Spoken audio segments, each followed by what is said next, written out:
The Cardinals make an interesting trade, to say the least, for a relief pitcher right before the start of spring training. Plus, an interview with the Cardinals assistant GM gives us a lot of looks into the Cardinals process going forward. And lastly, an injury update for the Cardinals ball club now that the beat reporters are down in Jupiter with the team, because players are reporting in Jupiter as of today. Thank you for tuning in to the St. Louis Cardinals Daily podcast. My name is Andrew Teuscher, and I am so excited to get to keep covering your Redbirds as spring training is fully getting underway. At least not fully yet. Pitchers and catchers report, though, and a lot of the players are already there. We're getting clips from guys like Derek Gould and Jeff Jones, among others, of just baseball cinema.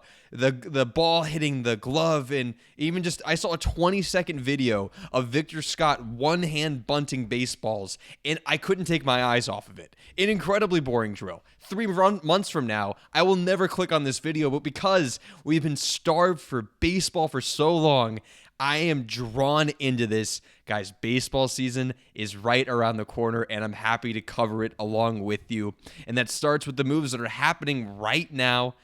The Cardinals make a head-scratching move, trading Andre Grineo for George Soriano, both guys being relief pitchers with limited time in the majors thus far and very limited success thus far. So it's not to say Andre Grineo was some incredibly high-end prospect and we got fleeced or something, but it's just a strange deal on a lot of different levels. We'll break this down. So basically, we have Grineo. He came up for a cup of coffee last year, played 14 games in relief where he had a 4.71 ERA in the majors, but was incredibly successful in the minors that year before with a 1.29 ERA. So he was absolutely dealing. It wasn't a guy with an overpowering fastball or anything like that, but with his secondary pitches, he was just able to get guys out, and with a 36% strikeout rate, he was doing it very convincingly. And he still has options. So if the Cardinals wanted to bring him up and, get him on that transit van from going back and forth from AAA back to the Cardinals in Busch Stadium, they could have done that. Instead, they trade him for George Soriano, who will now be joining the club. They acquire him from the Nationals, who had claimed him off of waivers just earlier this offseason. The 26-year-old is a right-handed relief pitcher, and fun fact, cousin of Alfonso Soriano. Thank you, Derek Gould, for getting that report out there. And he was claimed 3 times in this past season. So this guy's constantly be playing the DFA game. Teams want to keep him. They're not cutting him outright. They keep trying to send him back down to work on stuff. He's out of options.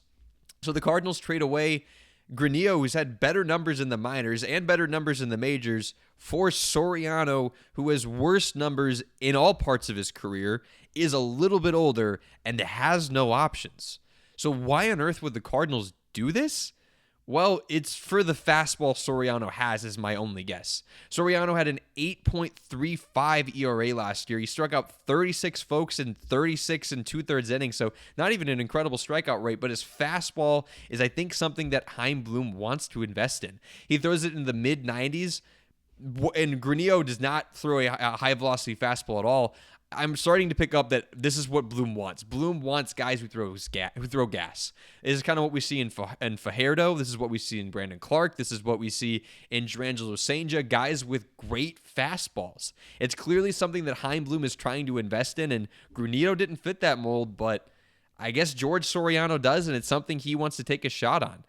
Soriano hasn't always been this bad in the majors. It's been a very interesting profile to track. He actually played most of his time with the Marlins. He never played with the Nationals, only with the Marlins. And in 2023, when he first came up, he played about 20 games and had a 3.81 ERA, mostly in relief. So it wasn't a terrible season. It wasn't until his second and third seasons in 24 and 25 where he had a 6 ERA and an 8 ERA. And so he had not great success in 2024, and they drastically switched up his pitch mix, and he had far worse success in 2025. So I don't know what they were trying to work on with the Marlins. Clearly it wasn't working. The Nationals wanted to get their hands on him, and the Cardinals have brought him in and said, we can fix him. We're the ones that can fix up this young man and make him into something great. Again, Bloom likes a guy with a fastball, even though he doesn't have any options.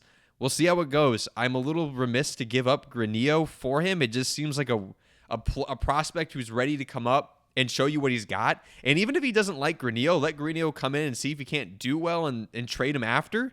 if that's what you want to do, if he plays well, it's a guy with control. I really don't understand this. I get chasing the fastball, but at some point, just keep the guy who's seemingly better, has been better throughout his entire career. So I haven't really gone against a lot of the moves Bloom has made.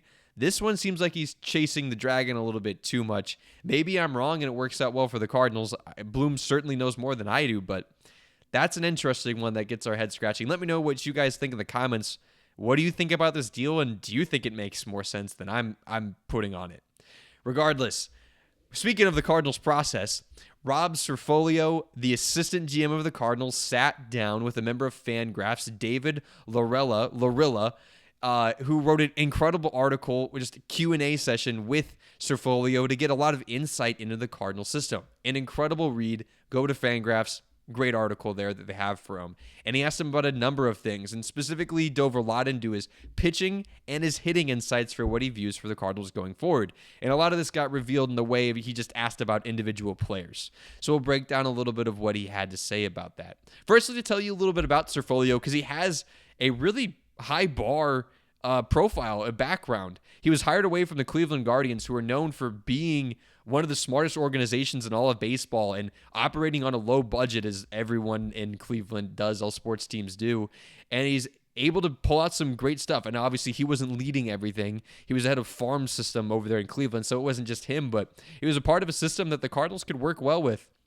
Just 33 years old, he's a Yale graduate, and John Ditton, former beat writer for the Cardinals, described him as someone who, quote, prefers to operate while studying reams of biomechanical data, analyzing pitching arm angles and hitter swing paths and load profiles. He's a guy who wants to break down the nitty-gritty of a dude and see how they can fix something, tweak it to make him much better than he is before. I mean, maybe like what we might see with here with Soriano.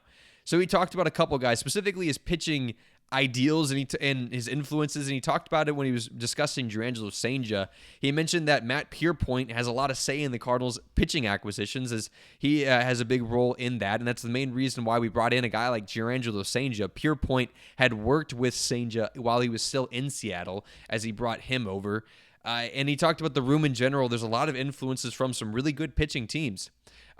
Cerfolio had this to say, quote, some Guardians influence, but also some Mariners influence, some Cardinals influence, some Orioles influence, and some Pirates influence, pulling information from a lot of different, very data-driven places outside of the Cardinals influence. He got asked basically, is there going to be something different here with the Cardinals? What do you see? And yeah, there's going to be some changes. Still some Cardinal influence. He's not trying to throw out the book, but he's saying that there could be a lot of changes on the way with the influences that he's been surrounded by.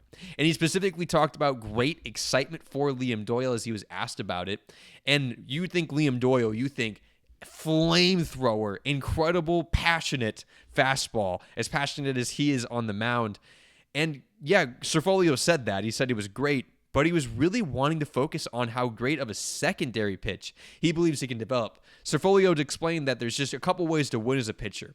Some pitchers win with their fastball and having average to below average secondary stuff, or vice versa. More like an Adam Wainwright, an incredible secondary pitch with a good enough fastball. And Cerfolio asserts he thinks Doyle's going to have both going for him at the end of the day.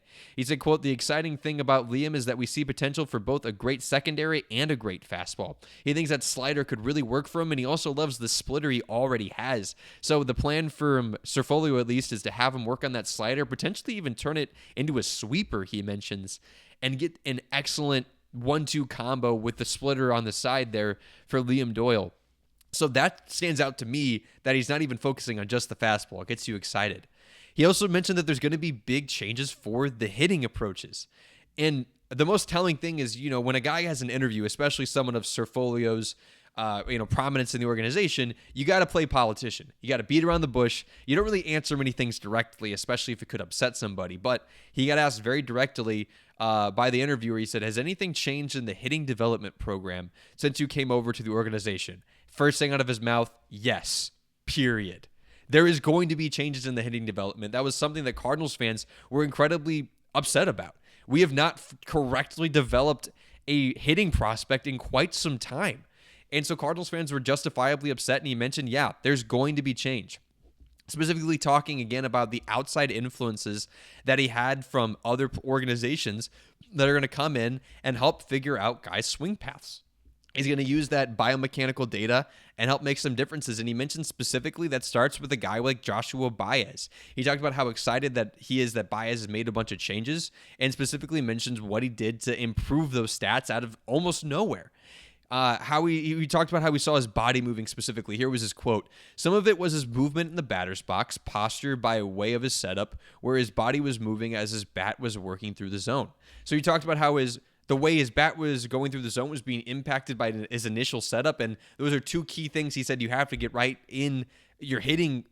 You're hitting, the way you're going to hit in every at bat is you have to know where you are in the box, have your body set, and then the bat path has to be correct. And he said they think adjusting his movement in the batter's box has helped correct the swing path. And that's why we saw so much success out of Joshua Baez last year. So hopefully we can do that with more of the guys in the minors. Hey, wouldn't hurt with Jordan Walker. He's been at Driveline anyway. Let's see if he can help with some of that. And the last question that Lorilla asked is an incredible question for an interviewer. He said, all right, we've talked about a lot of things and we could discuss more.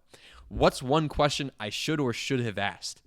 And Serfolio really wanted to talk about Quinn Matthews and Tekoa Roby. He said this, quote, why does it feel like the industry is maybe taking a step back on Quinn Matthews? Or you could ask about Tekoa Roby. Both pitchers that have been sliding down the Cardinals prospect rankings that he thinks are going to be a big part of the Cardinals' future. Additionally, he also talked about how with his Guardians background, he really wants to get back into putting a focus on running and defense, which is something the Cardinals have heralded in the past and have used as a strength, and now he's excited to get back to that. I love what we're hearing from this organization, this data-driven, small ball feel. Like he mentioned that there is no small impacts. It's just impacts that some directly affects the box score and some impact winning. I'm excited to see what the Cardinals can do. Let me know what you guys think about those comments, and go read the article and tell me what you guys think in the comment section below. Last thing I want to cover, the beat writers got down there, and this is the time of spring training where it's a horror show.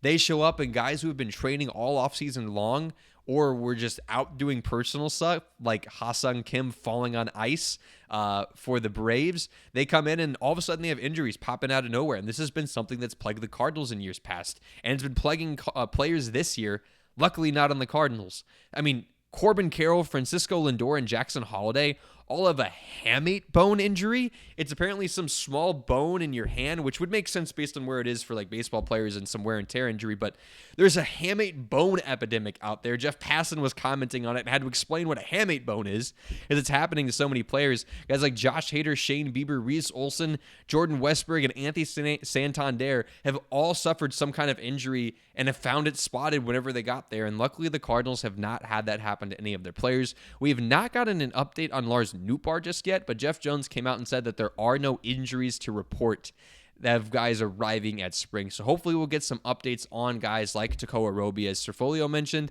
as well as Lars Nootbaar as we get more into this thing, because I want to know where they're standing in terms of when they'll be back, because they could be big for the Cardinals this year. Not that it's going to get us into the postseason or anything like that, but I want to see these guys develop and have a part of this team. Let me know what you guys think below in the comments section. And don't forget to subscribe, guys. I really appreciate you turning in to this St. Louis Cardinals Daily podcast. I'm going to keep covering your Redbirds every single day through spring training, through the season, and I love this community we're building. Again, let's get to 1K subs before the start of the season. I really appreciate you guys listening. And don't forget, let's go Birds.